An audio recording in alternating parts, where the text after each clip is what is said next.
Today in this video, we are going to learn how to make Barplot using the standard deviation and p significance.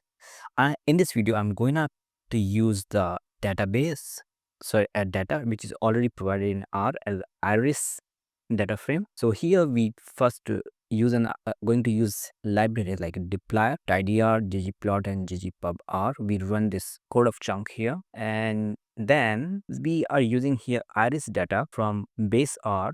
And what we are doing here, we are converting this data as in a pivot longer. If you see the iris data, how it is, we can see here we are provided like a 4-column and with 4-column sepal length, sepal weight, petal length, petal width, and the species. So we converted this data into a long format using the pivot longer from the pivot longer function. And here now we got a tidy data frame as in a 3-column species, feature, and values. Next we comes here and we calculate the mean, standard deviation, or standard error mean for each group of our data frame which we converted as the long data.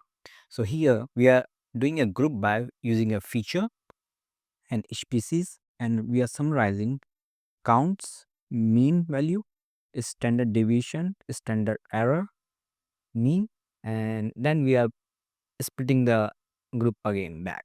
And this data frame we are saying df underscore sum. The sum is for summary. So we run this chunk of code here, and we can see we got here number.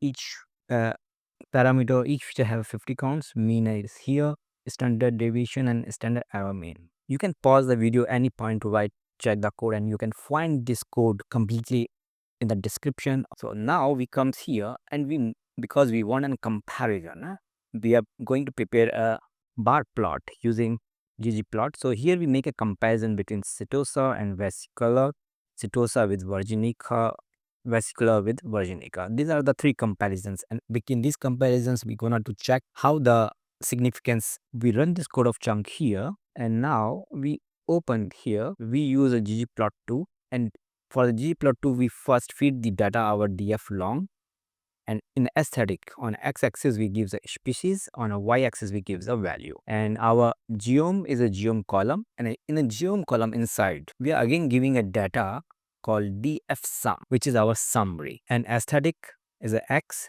species on a x-axis, and y equals to mean. Inherit aesthetics from the up, we are saying a false. And because we are going to make an standard errors in our bar plot, so here we are using a geome error bar, and for geome error bar we calculated here, as you can see, the standard error or standard deviation.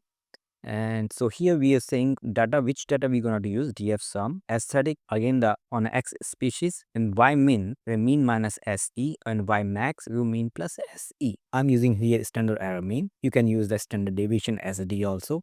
And width of the error bar is just 0.2, and we are saying inherit aesthetic is equals to false. After doing this, use a facet wrap, and in a facet wrap we says use a tilde sign, feature, and scale equals to y, free underscore y scale. So facet why we are using because we are comparing the 3 different parameters, so it's gonna to create a kind of 4 different graphs. So now here we are using our library called ggpubr, and from the ggpubr we are using the function called stat underscore compare means. In this function we are doing a comparison, and comparison vector we already prepare up, so we just directly feed our comparison here. And method we are going to use here t-test. You can check the Wilcox test also, and p-adjusted method we are using here Bonferroni. You can check the others also. And the labels, which we says we want to see the p significance or star, or how much significant it is. So we are using this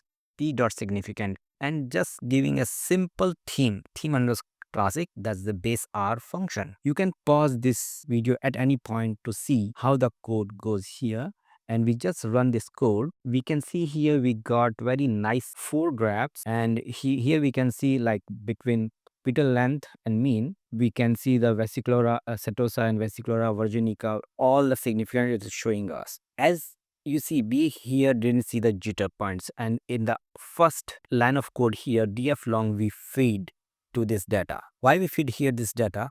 because we wanted to see the jitter points, like how the data is spreaded, because this graph is coming from aesthetic df column underscore sum. Here is a species and y equals to mean value, but we want to see how the data is spreaded. So we comes back here, and here this was a line. I just remove this and bring it to the code. So here is the geom jitter. Width we are saying 0.15, alpha is equals to 0.5, and size equals to 1. And this one we are completely fitting to our code.